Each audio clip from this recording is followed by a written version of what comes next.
addition to using different panels, you'll also spend a lot of time in Photoshop selecting and switching tools. Now, almost every tool has a keyboard shortcut. For example, the Move tool has the keyboard shortcut of the V key, and the Marquee tool has the keyboard shortcut of the M key. So if I tap M, Photoshop will automatically switch to the Marquee tool. And if I tap V, Photoshop automatically selects the Move tool.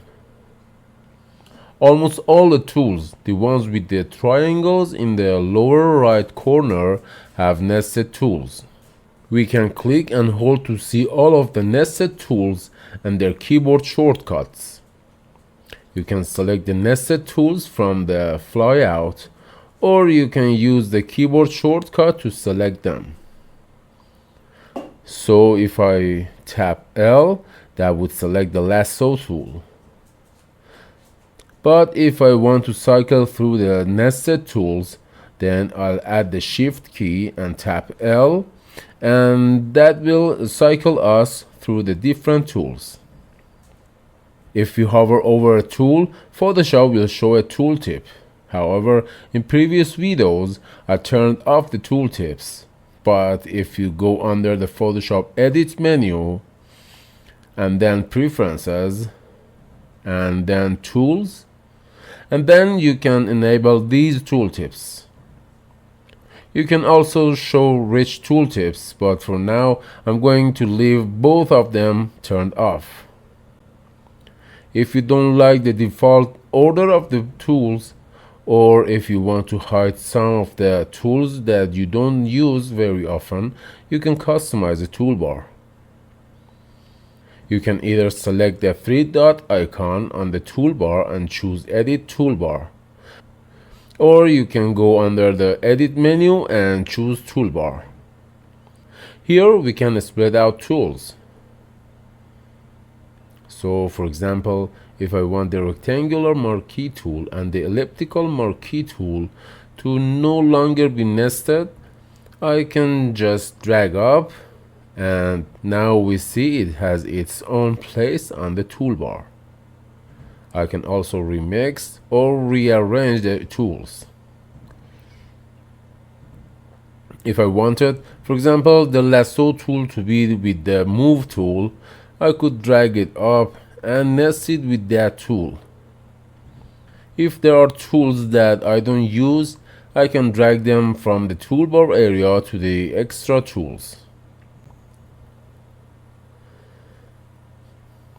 Now they'll still be available if I click on the three-dot icon, but they are hidden from the toolbar.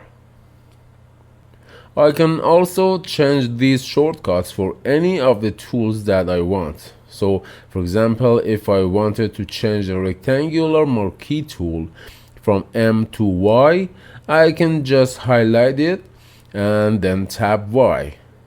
Once you've set up all your tools and the keyboard shortcuts that you want, you can then save that as a preset. I'll click Save, give it my name SV, and it will save it automatically as a .tbr into the custom toolbars folder. I'll go ahead and click Save. But knowing that not everyone is going to watch this video in the course, I'll go ahead and restore the defaults for now. Then I'll click Done. But before we wrap up, I have a few additional tool options. So by default, the tools are in a single column, but you can click on the two chevrons in order to expand it so that you can see two columns. This can be handy if you've gone in and edited your tools to show more tools than are viewed by default. You can also float your tool panel, so I can use the dragger handle here to just drag it out into the image area or drag it to a secondary monitor, or even nest it with all of my panels. Again, for now, I'll go ahead and place it back to the left hand side. Finally, if a tool isn't behaving like you think it should, you can right click on the tool icon in the options bar and choose to reset the tool or reset all tools. So as you can see, the tool layout in Photoshop is very flexible, and don't worry about learning all of the shortcuts to all of the tools right now. You learn the ones that you need to know, and soon enough it will be the second nature to just use the keyboard shortcuts to select your tools much more quickly and efficiently in Photoshop. Keyboard shortcuts are a great way to increase your productivity when you notice that you are selecting the same commands over and over throughout the day. So, keyboard shortcuts are listed next to the menu items, and many commands have shortcuts assigned to them, but many of them do not, and we can customize those, which we'll do in just a moment.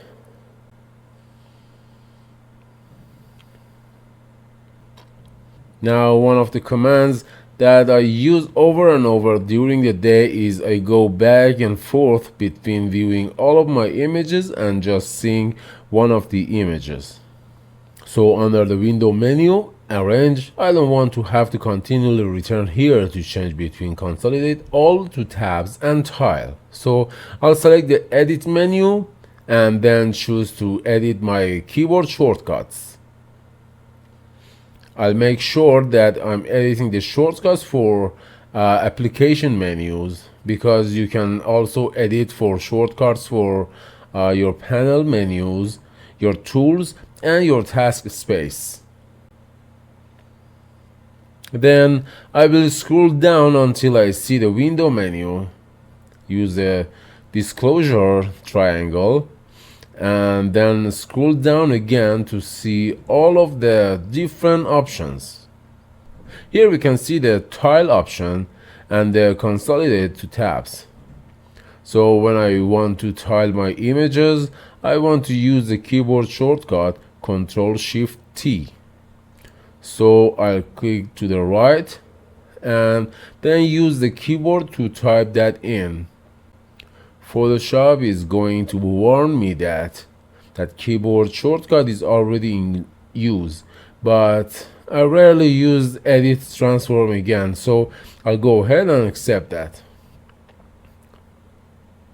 Then I'll click to the right, consolidate all to tabs, and use Ctrl+Shift+R for that shortcut. Again, I'll accept it. Now, if you set up a lot of custom keyboard shortcuts, you can always save out different sets for different tasks. But for now, I'll simply click OK, return to the window menu to arrange, and we can see that Photoshop is now listing those keyboard shortcuts next to those commands. So I'll use Ctrl+N to create a new document. I'll choose create, and then I'll use Ctrl+Shift+T in order to tile my two images, and Ctrl+Shift+R in order to return to tab. So although creating custom keyboard shortcuts might seem like a minor thing when you're first starting to learn Photoshop, as you become more and more advanced, you're really going to want to access your tools and your menu items more quickly. And customizing your shortcuts is one of the most productive ways that you can do that. So thanks for watching the fourth video of Photoshop Masterclass. This is Saranvid, and don't forget to subscribe my channel and like this video if you liked it. Comment me any question you have about Photoshop or any photo editing issues you have, and I'll answer to all of them immediately.